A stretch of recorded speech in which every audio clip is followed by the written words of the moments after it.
Bonjour et bienvenue dans cette nouvelle vidéo. Aujourd'hui, nous allons explorer en profondeur les défis spécifiques des hypersensibles en termes de peur, de doute, d'anxiété, de rumination mentale, de remise en question régulière ou encore de fatigue chronique, de troubles alimentaires, de procrastination, de la peur du regard des autres et de la peur de l'avenir de manière générale. Bref, tous ces défis-là, on va les voir aujourd'hui. Et comme je suis psychologue spécialisée en thérapie cognitive et comportementale, experte en hypersensibilité au potentiel, et que j'accompagne tous ces magnifiques profils dans la gestion du stress et des relations toxiques, je vais aussi vous donner des ressources et surtout la stratégie centrale qui va vous permettre de surmonter tous ces défis.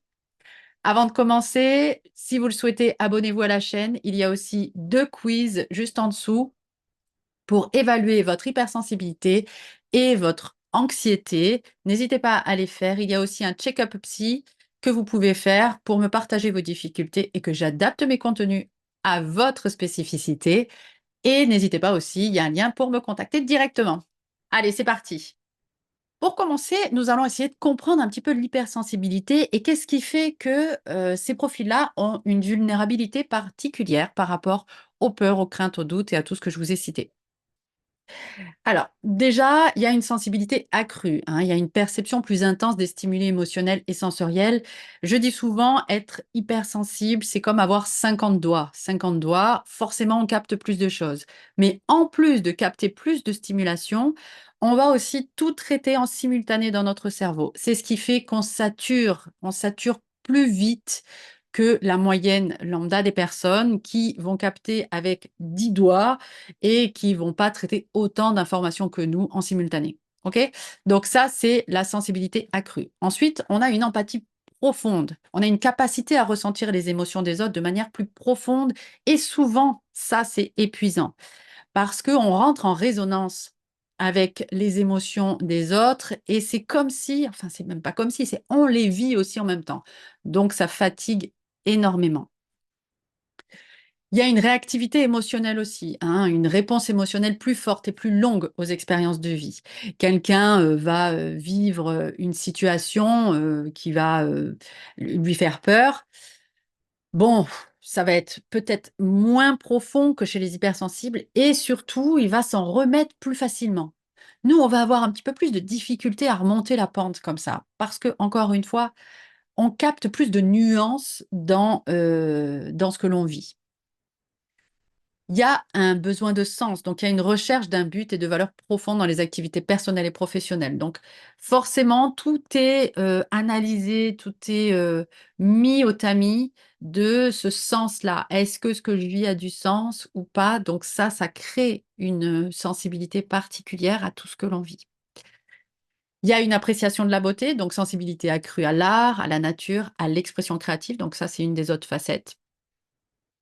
Et la surstimulation, donc il y a une tendance à être facilement surstimulé, tout en allant chercher cette stimulation. Donc on est dans cette ambivalence-là, hein. C'est-à-dire que la j'allais dire la plupart, mais c'est même pas la plupart, c'est tous les hypersensibles que j'ai en séance, en coaching. Hem, il y a ça, il y a cette ambivalence qui est souvent mal vécue parce que, hem, on la voit cette ambivalence-là qui est: je cherche à me surstimuler. J'adore être stimulée, j'adore faire plein de choses en même temps et en même temps, je capte bien que ça m'épuise. Mais je ne peux pas faire autrement. J'y arrive pas à faire autrement et c'est normal. C'est normal parce qu'on va chercher cette surstimulation-là et en même temps, bah, oui, on est surstimulé, donc ça nous fatigue. Donc il y a une nécessité de temps et de ressources pour soi et c'est d'accepter aussi cette notion-là de: «Je prends du temps pour moi» et si on a, comme je l'ai dit dans d'autres vidéos, notamment la vidéo sur les raisons qui nous empêchent de nous séparer d'un pervers narcissique, dans cette vidéo-là, je reprends bien cette notion-là de schéma où, le schéma d'abnégation, où on fait passer les besoins des autres avant les nôtres et on culpabilise si on fait passer nos propres besoins avant. Ça, la plupart des hypersensibles l'ont. Bah, ça nous empêche de trouver des temps de ressources et c'est ce qui fait qu'on s'épuise, OK? Donc c'est ça aussi qui fait que, on va avoir du mal à surmonter les défis que je vous ai cités plus haut, notamment sur la peur, parce que on ne sait pas s'écouter, hein. Et c'est ce que je vais vous montrer aussi dans la méthode essentielle faite pour les hypersensibles pour surmonter tous ces défis-là. Ça part aussi de ce schéma-là. Enfin, on travaille sur ce schéma-là et sur d'autres aussi pour nous permettre de ne plus recommencer les mêmes erreurs et pour nous permettre de sortir des cercles vicieux dans lesquels nous sommes. OK? Donc ensuite, les défis spécifiques des hypersensibles, voilà, c'est ce que je vous ai dit. Donc il y a les angoisses, il y a l'intensification des peurs et des inquiétudes, rendant le quotidien parfois accablant. L'anxiété, la tendance à anticiper des scénarios négatifs, augmentant le stress et l'inconfort. On analyse tellement, on est tellement dans une chose qui en enchaîne une autre, qui en enchaîne une autre. Cette arborescence que l'on a dans notre cerveau fait que si l'anxiété s'en empare, on peut aller très vite, très loin. Hein. Donc, on a une tendance vraiment à l'anxiété, hein, quand on est hypersensible. Le stress, là, il y a une sensibilité aux pressions environnementales et interpersonnelles qui mène à l'épuisement. C'est ce que je vous disais. Avec 50 doigts, on capte beaucoup plus de pression environnementale. On capte beaucoup plus de notions qui pourraient nous accabler. Bon, forcément, la fatigue, vous l'aurez compris, on a une fatigue émotionnelle et physique due à cette stimulation constante et à une réactivité émotionnelle, hein. Forcément, quand on est fatigué, vous le sentez bien, quand on a des jours où, on est «mal luné», entre guillemets, mal luné, hein, forcément, on va réagir et on va être fatigué, par toutes ces stimulations. La procrastination, donc on a tendance à reporter les tâches, souvent par peur de l'échec ou par la suranalyse. Et comme on check tout en même temps, comme on réfléchit à tout, ah ben forcément on procrastine, hein. C'est logique.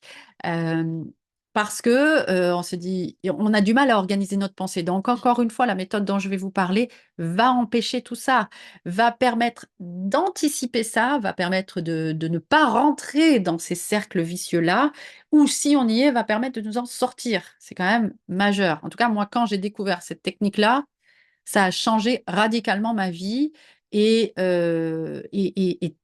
tous ces défis-là, en fait, c'est des défis que je continue d'avoir, mais que je relève avec une très grande facilité. Le sentiment d'illégitimité, ouais, je l'ai bien lu, d'illégitimité, voilà, pas d'illégitimité. Donc ça, c'est un autre défi, hein, de l'hypersensibilité, c'est-à-dire qu'il y a des doutes persistants sur sa propre valeur et compétence, malgré les réussites. On en parle ou pas, hein, de cette notion-là de doute? Voilà. Alors le doute, de toute façon, c'est quelque chose, c'est un fil rouge, c'est un fil d'Ariane systématique chez l'hypersensibilité. Il doute tout le temps. Un hypersensible doute tout le temps de tout. Donc, c'est aussi très important de nous permettre d'avoir une méthode qui nous permet de ne plus avoir de doute. C'est OK, on avance. Et même si c'est pas parfait, ça c'est un autre des schémas aussi, hein, que l'on traite avec cette méthode. Euh, on n'a plus ce perfectionnisme, on va pouvoir avancer et sortir de ces doutes persistants sur sa valeur. Et les troubles alimentaires, alors ça, les troubles alimentaires, souvent, très très souvent, on me le rapporte aussi dans l'hypersensibilité. Alors vous allez voir que les troubles alimentaires, ça fait partie des fausses solutions que l'on met en place quand on est hypersensible pour gérer nos émotions, hein. On mange, c'est ce que l'on appelle manger ses émotions. Voilà, c'est une des stratégies pour faire face, mais une mauvaise stratégie, une fausse solution, parce qu'elle crée un autre problème du coup. Et vivre le moment présent, c'est très difficile pour les hypersensibles, cette difficulté à se concentrer sur l'instant présent en raison d'une préoccupation constante, donc des doutes, des préoccupations pour l'avenir ou le passé. Donc ça fait partie des défis, cette notion de difficulté à vivre le moment présent. Et encore une fois, cette méthode va pouvoir vous aider à le faire. Maintenant, on va voir les fausses solutions. Alors, les fausses solutions, ce sont des solutions que l'on peut mettre en place des stratégies que l'on va mettre en place, mais sur le court terme, vont nous permettre de nous sentir mieux, mais sur le moyen long terme, risquent d'aggraver la situation et d'aggraver les défis. Donc, il y en a 5. En premier, il y a les évitements des situations stressantes. Donc, tout bonnement, je me sens mal, j'évite de me retrouver dans des situations stressantes. Ce qui peut être tout à fait OK sur le long terme selon les stratégies, selon les situations, mais la plupart du temps, en fait, pas forcément. Donc, plutôt que de faire face aux sources de stress, les personnes hypersensibles peuvent choisir d'éviter les situations qui déclenchent leur anxiété ou leur surstimulation. Cela peut sembler fonctionner sur du court terme, mais à long terme, cela limite les expériences et peut renforcer l'anxiété en créant une peur accrue de l'inconnu. Alors, tout simplement parce que, il y a un phénomène, ce que l'on appelle en psychologie le phénomène d'habituation, qui fait que si on se confronte pas peu à certaines situations qui nous, génèrent de l'anxiété, ça peut nous mener à la phobie, hein, d'ailleurs. Et d'ailleurs, quand on traite les phobies en thérapie, on va remettre en situation les personnes dans les situations stressantes. Donc, par exemple, les phobies, des trains. Moi, j'ai eu pas mal de patients qui avaient, la phobie des trains. Bon, ça va pas être de les remettre dans un train directement, mais ça va être plutôt de, travailler ce phénomène d'habituation, de au départ, leur montrer des photos avec des trains, des vidéos avec des trains, aller à la gare sans prendre le train, voilà. Donc c'est pour se reconfronter petit à petit aux situations stressantes et puis pour pouvoir faire émerger en soi la capacité de faire face. OK? Ensuite, il y a la suradaptation sociale. Alors, pour s'adapter à leur environnement, les hypersensibles peuvent adopter des comportements qui ne leur sont pas naturels, comme être excessivement sociaux ou se conformer aux attentes des autres. Ça, c'est vraiment très important. C'est ce que je viens de vous dire aussi sur les schémas d'abnégation. Le fait d'être tout le temps concentré sur les besoins des autres, on externalise notre pensée, notre raisonnement, notre analyse. OK? C'est-à-dire que l'on n'est plus nous au centre de notre vie, mais c'est les autres, leurs besoins, leurs, difficultés, leurs envies qui passent au premier plan. Ce qui fait que, petit à petit, on oublie carrément nos propres besoins et donc on fait que vider notre ressource d'énergie, OK? Donc ça entraîne un épuisement émotionnel, on vide notre réservoir et une perte d'authenticité aussi. Au bout d'un moment, on est tellement concentré sur les autres qu'on ne sait même plus qui on est, ce que l'on fait. Et alors en plus, pour les hypersensibles, on a besoin de sens dans notre vie, donc vous comprenez vraiment pourquoi cette suradaptation sociale est hyper néfaste pour nous. Parce que comme on se suradapte, du coup, on est concentré sur l'autre, on perd notre authenticité. On ne sait plus, nous, qui on est, ce que l'on fait, où on va, notre focus est plus du tout bon, donc on perd du sens et c'est essentiel pour nous d'avoir du sens. Donc là, on tient quelque chose de très, très, central et encore une fois, la méthode dont je vais vous parler remet ça au centre, remet votre, vos besoins à vous au centre et comment les gérer sans, comment y répondre sans culpabiliser. La compensation, par la consommation de substances, oui, oui, oui, alors de substances comme l'alcool, les drogues ou la nourriture. Voilà, voilà, pour calmer leurs émotions intenses et soulager leur anxiété. Hein, on est vraiment dans prendre quelque chose, manger quelque chose, boire quelque chose qui va nous permettre de réduire notre, stress, notre angoisse, notre sentiment d'illégitimité. C'est vraiment ça, hein. On est dans une compensation. On compense et c'est ce que l'on appelle en psychologie le renforcement négatif. Un renforcement négatif, c'est: «Je suis mal, je prends quelque chose et ça enlève mon mal. En tout cas, ça me diminue mon mal», hein, et la méthode dont je vais vous parler va nous faire avoir un renforcement positif, c'est-à-dire: «Je suis OK, je prends quelque chose, je fais quelque chose pour être mieux». Alors ça ne veut pas dire qu'on va consommer des drogues ni rien, mais c'est que quand je vais poser tel comportement, par exemple, des pratiques de méditation dont je vais vous parler, quand je fais ça, je me sens mieux, mais bien, pas dans le sens j'enlève quelque chose, mais dans le sens je me développe, je crée quelque chose de bien pour moi, OK? Et donc c'est pour ça que c'est une stratégie sur court, moyen, long terme, positive, là où la consommation de substances et sur le court terme, ça peut nous paraître adapté, mais ça l'est pas du tout, OK? Enfin, adapté dans le sens, ça nous soulage. L'isolation. Donc face à la surstimulation et à l'anxiété, les personnes hypersensibles peuvent se retirer socialement et se couper du monde extérieur. Et oui, et oui, oui, oui, oui, oui, tout simplement parce que, hem, comme je vous l'ai dit, on va chercher cette surstimulation, mais en même temps, on est dans l'ambivalence parce qu'on a un besoin énorme de se ressourcer seul. Le nombre de patients que j'ai et qui me disent: J'ai l'impression que j'ai envie de vivre seul. Alors, j'ai des personnes qui me disent au fin fond de la campagne, dans une maison seule. J'en ai d'autres qui me disent: J'ai besoin de me retrouver, voilà, d'habiter seule. C'est de plus avoir, j'ai l'impression que je ne sais pas vivre en couple, je ne sais pas vivre en famille, parce que tout m'agresse. Donc c'est cette notion-là. Mais c'est tout simplement parce qu'on n'a pas trouvé encore les ressources nécessaires pour prendre soin de soi. OK? C'est ça, et ça, c'est la méthode dont je vais vous parler. C'est cette notion-là de, à partir du moment où je m'accepte telle que je suis, je me considère, je comprends qui je suis et je m'accepte comme ça, bah, je comprends que j'ai besoin de ressources. Pas dans la notion d'isolation, mais dans la notion de ressources. Et l'autocritique excessive, alors les hypersensibles peuvent être très autocritiques et perfectionnistes. Donc c'est le second schéma dont je vous ai parlé, donc les schémas abnégation et idéo-exigeant perfectionnisme. Forcément, on se demande beaucoup. On a la sensation de pouvoir résoudre tous les problèmes qui nous sont posés. Le truc, c'est que du coup, ben, beaucoup de personnes nous posent leurs problèmes et on a la sensation de devoir répondre à tout, hein. Hem Et en plus, donc cette, quête de perfectionnisme nous pousse à penser qu'on peut atteindre des standards hyper, irréalistes, en fait, hein. Et cette auto-exigence peut entraîner un stress chronique, une baisse de l'estime de soi et un sentiment constant de ne pas être à la hauteur. Voilà.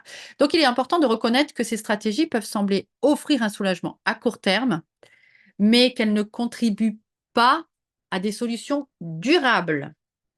C'est du court terme, c'est pas du durable. C'est pour ça que je les appelle des fausses solutions.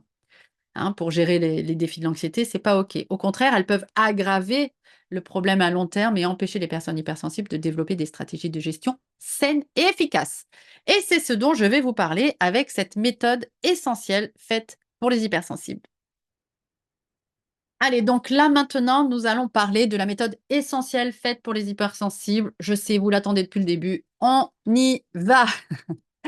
Donc, on va examiner comment une méthode révolutionnaire basée sur les thérapies cognitives et comportementales d'un côté et la mindfulness se révèle être l'outil essentiel pour aider les hypersensibles à vivre le moment présent, à gérer leurs émotions sereinement, prendre du recul, lâcher prise réellement, être positive et positif, confiante et confiant, se sentir légère et léger et prendre les bonnes décisions. En fait, passer à l'action, quoi.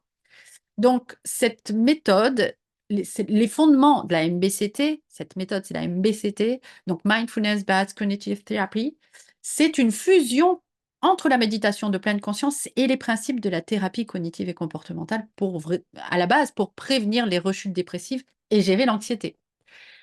Et ça, c'est une méthode vraiment extrêmement puissante parce qu'elle nous donne des façons de faire face dans l'immédiat, à court terme, efficace, et et en même temps, ça restructure sur le moyen terme et le long terme. C'est pour ça qu'elle est aussi révolutionnaire que ça.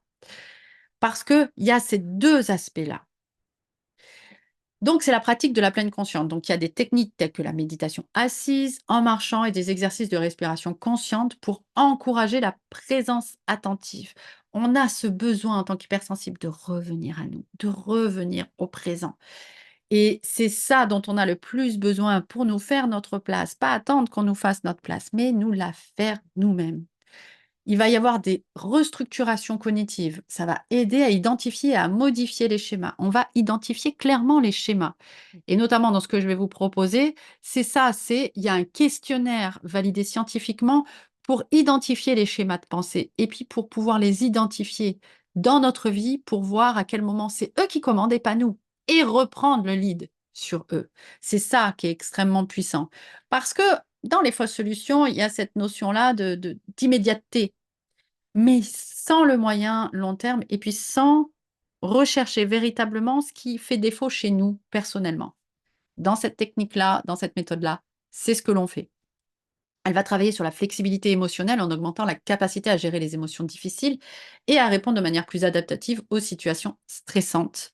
Elle va nous aider à réduire le stress. Et là, il y a carrément des recherches qui indiquent une diminution significative du stress et une amélioration de la qualité de vie chez les participants sur le programme de 8 semaines dont je vais vous parler.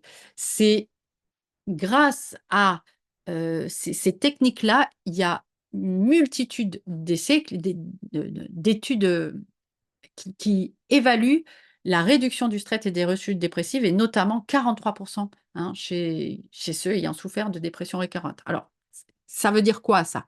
Ça veut dire que les études sont faites dans le sens où on prend un échantillon suffisamment significatif, plus de 100 personnes, et on va prendre 100 personnes qui font la méthode, 100 personnes qui ne la font pas, avec au départ, par exemple là, c'était des personnes qui avaient eu des dépressions chroniques, c'est-à-dire des personnes qui ont des dépressions très régulièrement, hein. Hem, Ces personnes-là, donc les 200 personnes, admettons, 100 qui ont fait la méthode et 100 qui ne l'ont pas fait, sur les 100 qui ont fait la méthode, 43% n'ont pas rechuté. Après, c'est-à-dire ont arrêté le cercle vicieux de la dépression. C'est énorme, c'est énorme. Et ça, c'est la méthode MBCT. Et elle est forcément adaptée aux hypersensibles, vu qu'elle met en lumière l'efficacité pour ce public-là spécifiquement. Donc là, je vais vous reprendre maintenant dans le schéma, tout ce que je vous ai dit là pour que ce soit bien clair et que vous compreniez comment ça s'articule. Voilà, donc ce schéma. Donc là, on peut voir en haut tout ce qui va générer les problématiques chez les hypersensibles. Ça va être, par exemple, la vie de famille, la vie professionnelle, la vie personnelle et les relations toxiques aussi. J'en parle beaucoup dans pas mal de vidéos. On ne se rend pas bien compte hein, combien les relations toxiques qui nous entourent peuvent avoir un impact sur nous et sur justement toutes ces notions-là de défi. Donc tout ça, l'hypersensibilité, donc avec 50 doigts pour tout capter hein, et des schémas de pensée dysfonctionnels, vont mener à peur, stress, anxiété, crise d'angoisse, rumination mentale, remise en question régulière, fatigue chronique, troubles alimentaires, procrastination, peur du regard des autres et de l'avenir et émotions qui submergent. Donc quand on vit tout ça, qu'est-ce qu'on fait? On va mettre en place un processus de gestion des émotions. Sauf que dans les fausses solutions, là, je vais augmenter un peu, voilà, donc là, au niveau des fausses solutions, donc évitement des situations stressantes, suradaptation sociale, compensation par la consommation de substances, isolation et critique excessive, ça va nous mener à un soulagement temporaire, à part pour la critique excessive éventuellement, mais ça va nous amener à un soulagement temporaire qui va renforcer nos schémas dysfonctionnels sur le moyen terme et qui va enraciner ces schémas dysfonctionnels sur le long terme. Du coup, qu'est-ce qu'on fait? On répète les erreurs et on recommence. Et on est dans notre boucle là. OK? Donc ça, c'est ce que l'on fait maladroitement quand on n'a pas des bonnes techniques, des bonnes méthodes et outils. Donc quand on a une bonne méthode et outils, on va utiliser la méthode MBCT, donc la méditation de pleine conscience. On va restructurer nos pensées, on va travailler sur nos pensées, on va utiliser la thérapie des schémas, donc on va travailler sur nos schémas, on va les identifier et on va les on va les reconnaître, on va les modifier. On va avoir des techniques de faire face aussi aux situations et aux émotions. On va apprendre à lâcher prise et on va avoir des techniques de résolution de problèmes adaptés. Donc sur le court terme, on reconnaît et on modifie les schémas de pensée négatifs.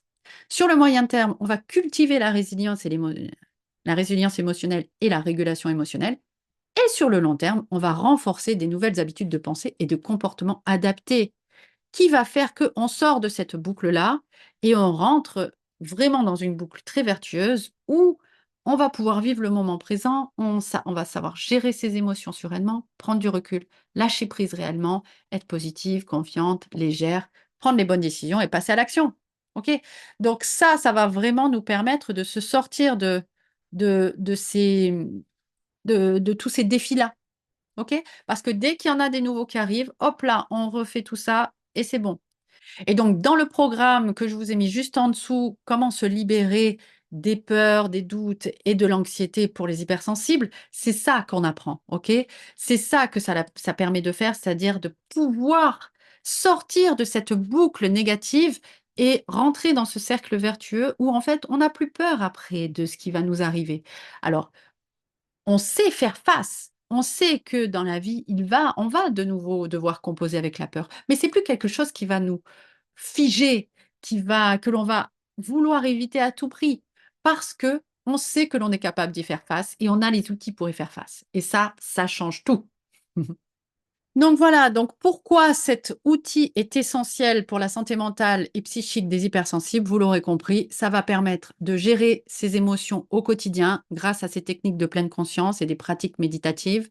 Ça va permettre de réduire la fatigue, hein, grâce à des exercices de mindfulness pour améliorer la qualité du sommeil et augmenter notre niveau d'énergie. Ça va nous aider à lutter contre la procrastination. Ça va nous permettre d'avoir des outils pour reconnaître et dépasser les barrières mentales qui mènent à la procrastination.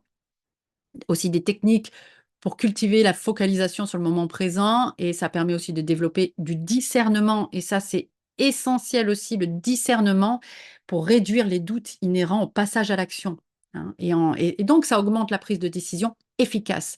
C'est aussi pour ça quand je propose ce programme MBCT aux entreprises, notamment à Naval Group, chaque année on fait un programme de MBCT avec eux, mais c'est beaucoup par rapport à ça aussi, ça augmente le discernement, hem et le passage à l'action efficace. Affrontement du sentiment d'illégitimité, donc avec bou alors ça, moi, j'adore, c'est les pratiques d'autocompassion. Il y a tout un module sur l'autocompassion et comment renforcer la confiance en soi et combattre ce syndrome de l'imposteur que les hypersensibles ont tous. C'est une vraie plaie.